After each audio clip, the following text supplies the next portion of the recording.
Assalamualaikum warahmatullahi wabarakatuh. Pada kesempatan hari ini, saya akan berbagi pengetahuan mengenai salah satu metode statistika, yaitu analisis regresi linear sederhana.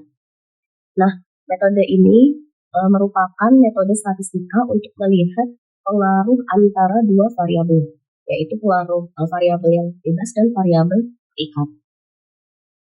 Nah, analisis dalam ilmu statistika yang digunakan untuk mengestimasi, memprediksi, bahkan meramalkan ya suatu hubungan antara dua variabel itu disebut analisis regresi linear. Nah, ada dua variabel yang di sini yang dimaksud adalah variabel y atau sering disebut variabel terikat atau variabel dependen ya.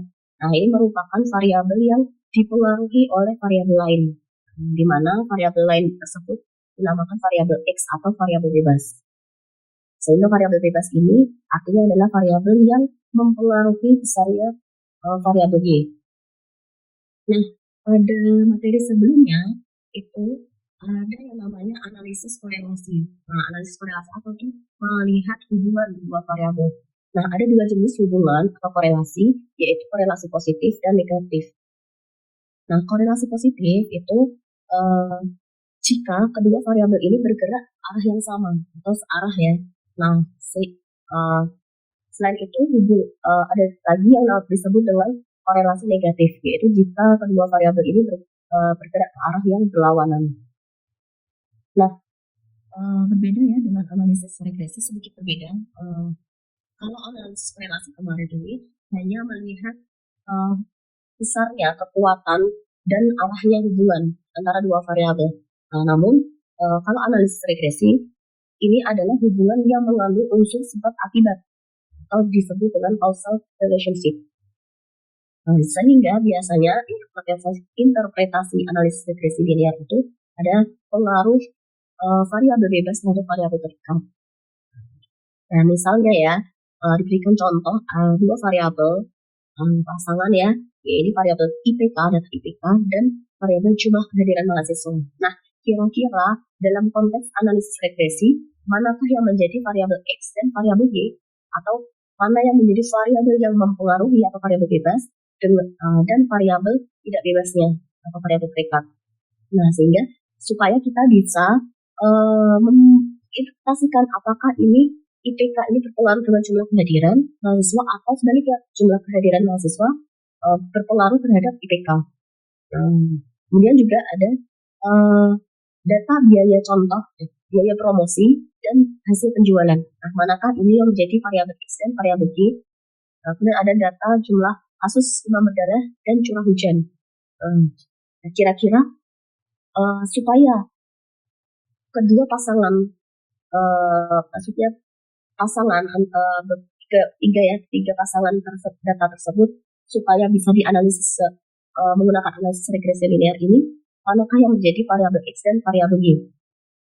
Nah, berarti dalam konteks sesuai dengan ini perlu dukungan teorinya ya. Nah, jadi kita bisa menggunakan antara untuk IPK dan jumlah kehadiran mahasiswa ini adalah bahwa yang menjadi variabel X atau variabel yang mempengaruhi itu adalah jumlah kehadiran mahasiswa.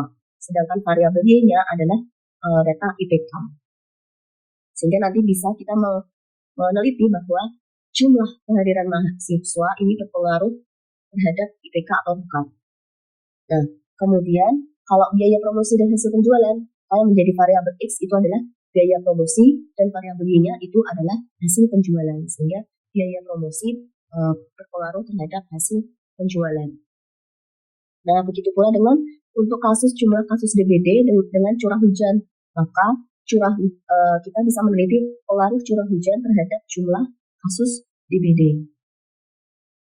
Nah, ada dua jenis analisis regresi linear ya, itu regresi linear sederhana dan regresi legenda. Kalau regresi linear sederhana itu kita hanya meneliti pengaruh antara dua variabel.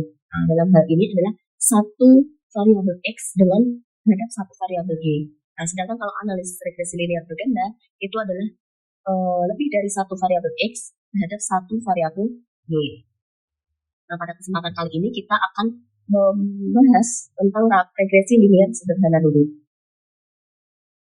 Nah, tahapan dalam analisis regresi ini Yang jelas kita mengumpulkan data dulu ya. Tahap pertama itu mengumpulkan data perpasangan. Maksudnya kita melihat kalau regresi linear sederhana, kita harus mengumpulkan data-data variabel X dan data variabel Y. Nah, setelah data dikumpulkan, maka kita harus mengetahui apakah data ini sebenarnya mempunyai pola hubungan ya, hubungan linear. Nah, ini kita bisa cari melalui pola garis atau melalui scatter plot ya. Kita membuat scatter plot dari data X dan Y. Nah, supaya kita bisa melihat apakah X dan Y ini mempunyai hubungan linear atau tidak. Nah, ini bisa dilihat dari plotnya ya, itu scatter plot biasanya. Nah, setelah kita melihat bahwa ini kedua pasangan, maksudnya kedua data itu yaitu data pasangan X dan Y ini mempunyai hubungan linear dari scatter plot tadi, maka kita bisa menggunakan analisis regresi untuk membuktikan ya apakah X ini berpengaruh atau tidak terhadap Y. Nah, ini adalah dari dugaan kesamaan regresi, yaitu melalui uji hipotesis, yaitu uji dalam analisis regresi. Nah, uji hipotesis dalam analisis regresi linear sederhana ini ada dua ya, yaitu uji simultan atau yang sering disebut uji F dan uji parsial. Nah, setelah kita bisa menyimpulkan dalam uji hipotesis, kita bisa menginterpretasikan model dan persamaan regresi. Nah, selanjutnya kita review kembali perbedaan korelasi dan regresi ya. Nah, bahwa korelasi itu hanya menunjukkan sekadar hubungan, sedangkan regresi ini menunjukkan hubungan pengaruh atau hubungan sebab akibat atau causal relationship ya. Nah, sedangkan kalau dalam konteks variabelnya dalam korelasi ini adalah variabel dalam korelasi ini tidak ada istilah mana variabel bebas dan variabel terikat.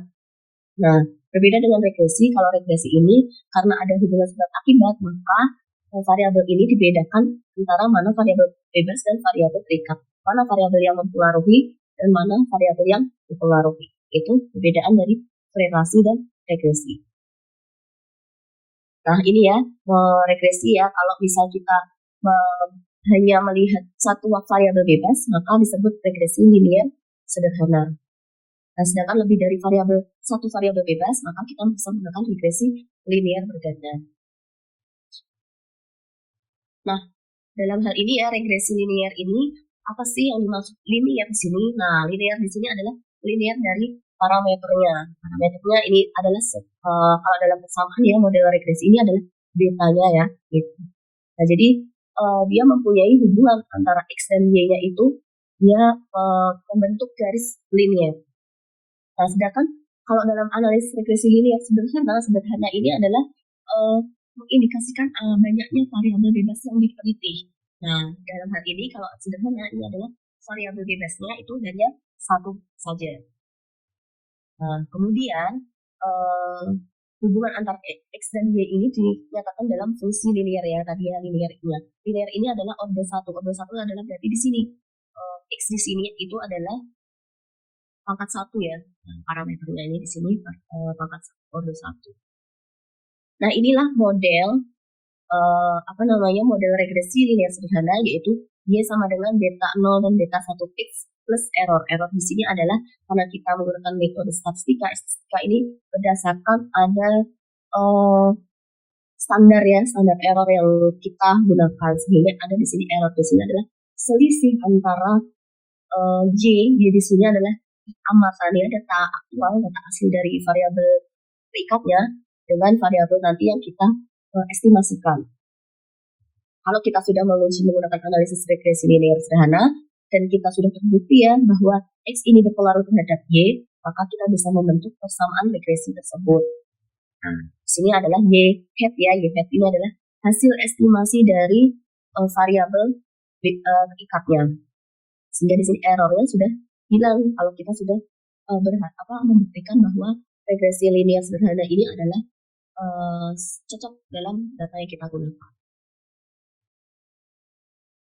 Nah, tadi ya, setelah kita membentuk model awalnya, kita menguji menggunakan analisis regresi linear melalui uji hipotesis. Jadi ada dua ya, uji F dan uji T, yaitu uji simultan dan uji parsial. Kemudian kita juga bisa mengevaluasi model regresi tersebut melalui kesesuaian model ya, itu melalui koefisien determinasi atau R-square. Nah, di mana R-square di sini ini adalah mau itu pastikan seberapa besar atau seberapa persen ya variasi variabel terikatnya atau Y-nya ini yang mampu dijelaskan oleh variabel X. Nah, selanjutnya contoh ya, kita bisa langsung contoh cara menghitungnya. Di sini misal ada kasus data berikut menampilkan banyaknya sampel gaji 8 pegawai di suatu perusahaan serta pengeluarannya ya. Nah, ini gaji dan pengeluaran ini kita anggap dalam satuan juta rupiah. Jadi di sini ada 8 data pasangan ya, di mana variabelnya. Nah, mana kita menentukan dulu nih variabel terikat dan variabel bebasnya. Kira-kira gaji mempengaruhi pengeluaran atau pengeluaran mempengaruhi gaji. Nah, ini kita tentukan dulu mana yang X, mana yang Y. Lalu setelah itu kita nanti buat modelnya ya, model awal dari model regresi. Lalu setelah itu kita menguji menggunakan analisis regresi linear sederhana ya, karena di sini hanya satu variabel bebas. Nah, ini kita menggunakan uji hipotesis. Setelah itu kita bisa memprediksi pengeluaran ya berdasarkan gaji. Nah, dalam hal ini berarti variabel X-nya itu adalah gaji ya. Gaji mempengaruhi pengeluaran. Sehingga variabel X-nya itu adalah gaji dan variabel Y-nya itu adalah pengeluaran. Nah, ini ya kita sudah menentukan variabel X-nya itu gaji, variabel Y-nya pengeluaran, sehingga modelnya, model awalnya itu karena regresi linear sederhana, maka modelnya adalah Y sama dengan beta 0 plus beta 1X plus error di sini. Nah, kita dan persamaannya ya itu adalah Y estimasi atau Y hat itu ada sama dengan B0 plus beta 1X, di mana Y hat ini adalah pengeluaran ya, hasil pembukaan dari variabel pengeluaran. Nah, kita ini dulu mencari nilai B0 dan B1. Nah, bagaimana caranya? Kita definisikan dulu ya, kita hitung dari sebagai yang cara gampang ya, itu kita membuat tabelnya.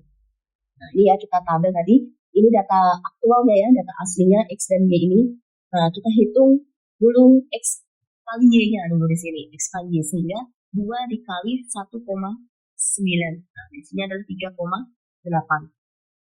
Kemudian X kuadrat, nah berarti 2 kali 2 pangkat 2 ya, sehingga di sini 4. Dan seterusnya sampai 8 data. Nah, jangan lupa kita totalkan di sini, kita jumlahkan. Nah, nanti teman-teman bisa menghitung ulang ya. Nah, barangkali di sini ada yang keliru. Nah, ini boleh dicoba. Intinya XY itu adalah X kali Y-nya. Kemudian kalau X kuadrat berarti X pangkatkan 2. Nah, setelah kita mencari XY dan X kuadrat, nah, kita bisa menghitung B1 dengan menggunakan rumus ya. Nah, ini rumusnya adalah rumus korelasi ya di sini. Nah, di N di sini adalah banyaknya sampel atau banyaknya data. Nah, dalam hal ini ada 8 ya. 8 dikali total dari XY. Nah, total XY kemudian dikurangi dengan total X dikali total Y. Total X ya di sini. Total X dan dikali total Y.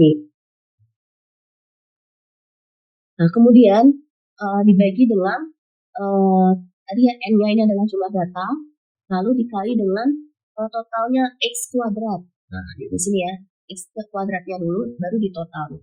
Dikurangi dengan total X dikuadratkan, karena ini dalam kurung ya. Kita definisikan dulu ya.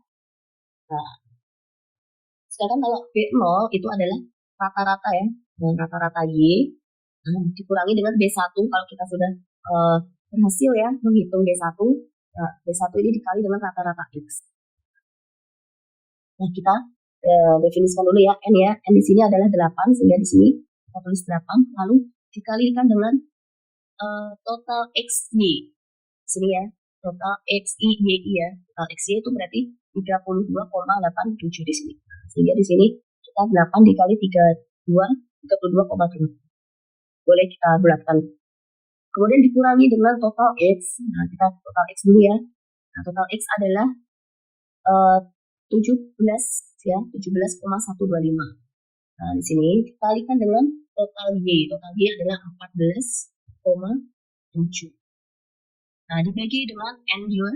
N itu 8, kemudian total X kuadrat itu adalah 38, nah ini dikalikan, kemudian dikurangi dengan total X dikuadratkan. Nah, total X-nya ini berarti 17 dikuadratkan ya, 17,125 ini dikuadratkan. Nah, baru kita hitung ya, mana dulu yang kalian dulu ya, sehingga 8 kali 3, 2,87 ini ya, hasilnya adalah sekitar 262,9. Nah, kemudian dikurangi dengan ini dikalikan dulu 17,125, itu dikalikan dengan 14, hasilnya adalah sekitar 251,7. Nah, dibagi dengan 8 ya, 8 dikali 38 itu adalah 307. Nah, dikurangi dengan 17 kuadrat tadi itu adalah 293. Nah, barulah kita yang atas ini pembilangnya itu kita kurangkan, sehingga 262 dikurangi 251 itu hasilnya 11,24 dibagi dengan 307,11 itu dikurangi 263 ini hasilnya 13. Ini hasilnya selanjutnya 11 ini dibagi dengan 13 ini sekitar 0,812. Ini adalah hasil B1. Nah, ini adalah koefisien regresinya ya. Nah, kemudian setelah kita menghitung B1, kita menghitung B0. B0 adalah rata-rata Y ya, atau jumlahnya Y itu dibagi dengan banyaknya data. Nah, dalam ini berarti 14,7 itu dibagi 8. Lalu dikurangi B1 tadi ya, itu adalah 0,812 dikalikan dengan rataan X atau jumlah X dibagi banyaknya data itu 17 dibagi 8. Nah, rataan Y di sini adalah 1,84 ya, karena 14,7 dibagi 8 ini 1,84, dan rataan X itu adalah 17,12 ini dibagi 8 yaitu 1. Oh ya, ini langsung ya. Nah, ini baru dikalikan dengan D1 sehingga hasilnya 1,74. Ini sudah di hasil perkalian dari B1 dengan rataan X. Nah, berarti 1,84 dikali 1,74 ini adalah 0,1. Nah, ini adalah nilai B0 atau konstantanya. Nah, setelah kita bisa berhasil menghitung B1 dan B0, maka kita bisa membentuk persamaan regresi di sini. Nah, bahwa pendugaan pengeluaran ini Y hat ya, itu sama dengan B0 plus B0 plus B1 kali X. Yang di sini adalah gaji ya. B0-nya tadi 0,1, kemudian B1-nya adalah 0,812. Itu persamaan regresi.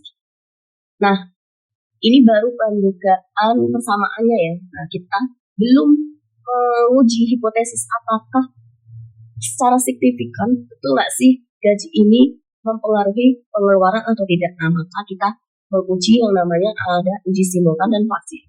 Nah, uji simultan ini atau uji F itu untuk melihat model ini sesuai atau tidak, model regresi itu sudah sesuai digunakan atau tidak. Nah, hipotesis uji simultan itu ya kita membentuk hipotesis dulu ya, menyusun hipotesis itu H0 dan H1-nya itu adalah model tidak sesuai dan H1-nya model sesuai. Nah, kita gunakan tingkat signifikansinya ya atau toleransi kesalahan di sini sebesar 5% alfanya. Nah, baru kita menggunakan statistik uji. Nah, statistik ujinya kita gunakan di sini ya, ini rumusnya, ini jumlah kuadrat regresinya ya. Nah, di sini kita anggap persamaan yang di sini adalah A ya, persamaan A. Ada 3 persamaan ya di sini, persamaan B dan persamaan C. Nah, ini adalah jumlah dari persamaan B ditambah persamaan C, supaya nanti dalam tabel kita tidak perlu menulis panjang-panjang ya di sini. Jadi makanya kita ini saya tuliskan di sini A. Nah, ini berarti rumusnya ini ya, total dari Y min Y bar kuadrat. Nah, ini. Nah, lalu ini ya kita menghitung tadi ya X dan Y-nya itu adalah sesuai data ya. Nah, Y hat tadi itu adalah di sini Y hat ya. Y hat itu kita hitung berdasarkan persamaan, yaitu 0,1 tadi ya. Di sini 0,1 ditambah 0,812 kali X. Sehingga kalau kita dalam ini ya, contoh data yang pertama itu kita mencari Y hat-nya itu adalah 0,1 ditambah 0,812 dikali 2 di sini. Nah, hasilnya adalah 1,7. Begitu juga pada data kedua, Y hat-nya itu adalah 0,1 ditambah 0,812 dikali 2,2, sehingga 1,9 dan seterusnya. Jadi kita menduga hasil pengeluarannya berdasarkan persamaan tadi, yaitu Y hat ya di sini. Kalau sudah berarti kita bisa menghitung persamaan A, persamaan B, dan persamaan C itu. Persamaan A itu tadi adalah Y min Y bar kuadrat kan ya. Jadi berarti 1,9, Y barnya ini adalah, kita lihat tadi ya di sini, Y bar itu kataan ini yang kita rumus B0-nya ya. Y bar itu 1,84. Berarti 1,8 dikurangi 1,84 baru dikuadratkan. Ini hasilnya sebenarnya 0,000 sekian ya. Saya ambil dua digit di belakang koma. Nah, kalau sudah masing-masing A, B, C ini samaannya, kita hitung semua ke-8 data itu, kita jangan lupa kita totalkan ya di sini 1,52, 1,14 dan 1,38. Nah, setelah itu kita membuat ini namanya tabel ANOVA. Nah, kita pindah ya di sini. Ini ya, tadi persamaan A ini totalnya adalah 1,52, kemudian persamaan B totalnya itu adalah 1,14 dan persamaan C itu totalnya 0,38. Nah, ini tabel ANOVA ini terdiri dari sini ya, ada kolom sumber keragaman, di sini ada regresi, error, dan total. Lalu DB di sini adalah derajat bebas. Derajat bebasnya itu adalah banyaknya variabel bebas ya. Kalau regresi berarti variabel bebasnya, regresi linear sederhana kita hanya satu variabel bebas, maka di sini adalah 1. Nah, kemudian kalau derajat bebasnya error itu adalah banyaknya data dikurangi 2 ya. Dikurangi 2. Sehingga atau banyaknya data dikurangi banyaknya variabel. Sehingga 8 dikurangi banyaknya variabel kan 2 ya, X dan Y. Jadi 8 dikurangi 2 sehingga di sini 6. Nah, kalau total ya kita tinggal jumlahkan derajat bebasnya. Regresi dan error itu 1 tambah 6 jadi 7 di sini. Nah, JK di sini adalah jumlah kuadrat. Jumlah kuadrat ini yang tadi ya, kalau untuk regresi berarti itu adalah yang persamaan B. Sehingga di sini 1,14.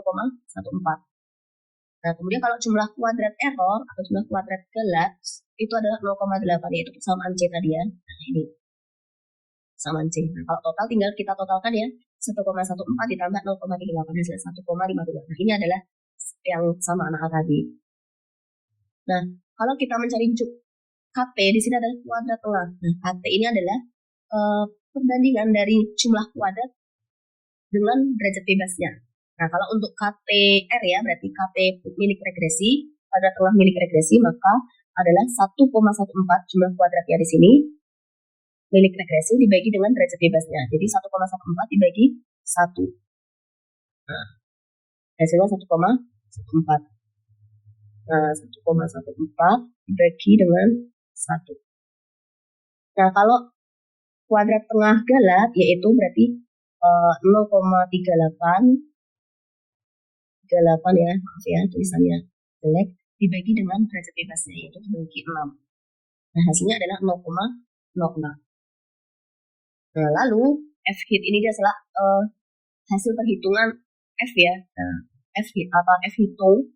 Nah, F hitung adalah perbandingan kuadrat tengah regresi dengan kuadrat tengah galak atau error. Sehingga 1,14 di sini 1,14 dibagi dengan 0,06. Hasilnya 19. Nah, kemudian ini F hitung ini kita nanti bandingkan dengan F tabel. Tabel sini adalah kita nanti melihat tabel F ya, distribusi F. Nah, dengan alfa per 2 ya, di sini alfanya kita tadi 5%, sehingga alfa per 2 itu 0,025.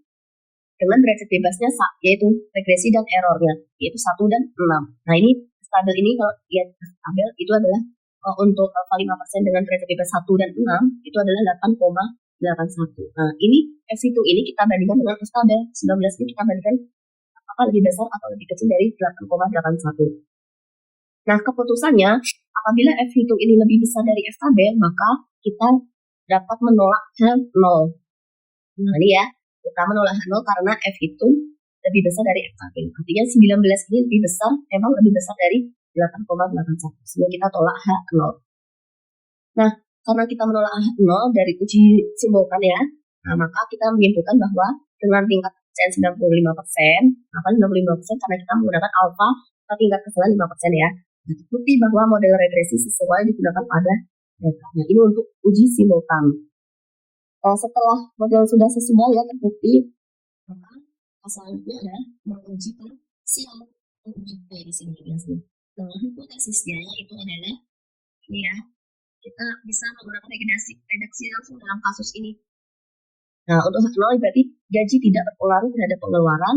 Nah, untuk H1 gaji berpengaruh terhadap pengeluaran. Nah, kita tetap pakai toleransi kesalahan ya, alfa 5% ya. Kemudian statistik ujinya kita menggunakan uji T, yaitu perbandingan B1 dengan standar deviasi dari standar errornya ya, B1. Nah, ini rumusnya. Nah, tadi B1 itu hasilnya 0,812 ya. Nah, kita bandingkan dengan di sini. 0,38 tadi dibagi standar errornya itu ini ya, jumlah kuadrat galat dibagi dengan derajat bebasnya, lalu dibagi dengan 1,73 itu mana yang oh ya, n-2 ya di sini. 1,73 itu adalah x-min x bar kuadrat totalnya ya, ditotalkan. Nah, ini bisa silahkan nanti dicek kembali. Nah, ini perhitungan dari x-min x kuadrat ya. Tadi kita belum sempat menghitung x-min x bar ya, bar dikuadratkan, maka kita di sini bisa hitung dulu menggunakan tabel. Nah, ini 1,73. Nah, kalau sudah kita melanjutkan perhitungnya yaitu 0,812 dibagi dengan akar dari 0,036. Nah, hasilnya adalah 4,27. Ini adalah nanti kita bandingkan dengan T-tabel, nilai T-tabel. T-tabelnya yaitu dengan alfa per 2 yaitu dengan derajat bebasnya 6. Nah, hasilnya adalah 2,45. Nah, ini T-hitung ini kita bandingkan ya dengan T-tabel apakah lebih besar atau lebih kecil. Karena di sini lebih besar, maka kita memutuskan bahwa kita menolak H0. Nah, kalau sudah menolak H0 berarti kita bisa menimbulkan dengan tingkat kepercayaan 95% terbukti bahwa menolak H0 ya berarti ini ya, gaji berpengaruh terhadap pengeluaran. Gaji berpengaruh signifikan terhadap pengeluaran. Nah, itu rangkaian dari analisis regresi linear sederhana. Ini kita kalau kita ingin mengetahui selang kepercayaannya, kita bisa menggunakan rumus seperti ini. Nah, setelah sudah bukti ya bahwa gaji ini berpengaruh signifikan terhadap pengeluaran, maka kita bisa memprediksi ya variabelnya ya, yaitu pengeluaran berdasarkan nilai tertentu dari gaji. Misalnya untuk gaji 1 juta, berapa sih pengeluarannya? Jadi kita menggunakan kesamaan regresi tadi, pengeluaran sama dengan 0,1 ditambah 0,812 kali gaji. Tadi 1 juta, karena satuannya juta ya. Nah, berarti di sini nanti hasilnya adalah juta 3. Jadi 0,1 ditambah 0,812 dikali dengan 1. Hasilnya 0,1 juta. 0,1 juta. Artinya, ya untuk gaji 1 juta ini diprediksikan pengeluarannya itu adalah 0,1 juta. Atau kalau di rupiah itu berarti 100 ribu ya. Nah, lalu untuk gaji 1,25 juta itu berapa pengeluarannya? Ini ya, dikali ini hasilnya 1,115 juta. Nah, untuk gaji 5 juta, ya tinggal kita kali. Kita ganti gaji ini sebesar 5. Hasilnya adalah 4,1. Ini untuk memprediksi. Nah, bagaimana bisa dipahami ya, semoga video ini bisa diulang-ulang untuk supaya lebih paham. Nah, kemudian sebagai latihan ini ada contoh soal lagi. Silahkan dicoba, teman-teman mencoba sendiri ya. Ini untuk selama data selama data bulanan ya dalam 1 tahun, yaitu jumlah kasus DBD dengan curah hujannya. Sehingga di sini mana yang menjadi variabel X dan variabel Y? Sini adalah variabel X-nya adalah curah hujan dan variabel Y-nya jumlah DBD. Silakan teman-teman bisa mencobanya sendiri dengan langkah-langkah seperti yang tadi. Oke, video kali ini dalam analisis regresi linear sederhana ya. Semoga video ini bermanfaat dan teman-teman bisa mengaplikasikan metode regresi linear sederhana terhadap data-data yang teman-teman punya. Sekian, Kita lanjutkan video kita dulu ya, video berikutnya. Sekian dari saya. Assalamualaikum warahmatullahi wabarakatuh.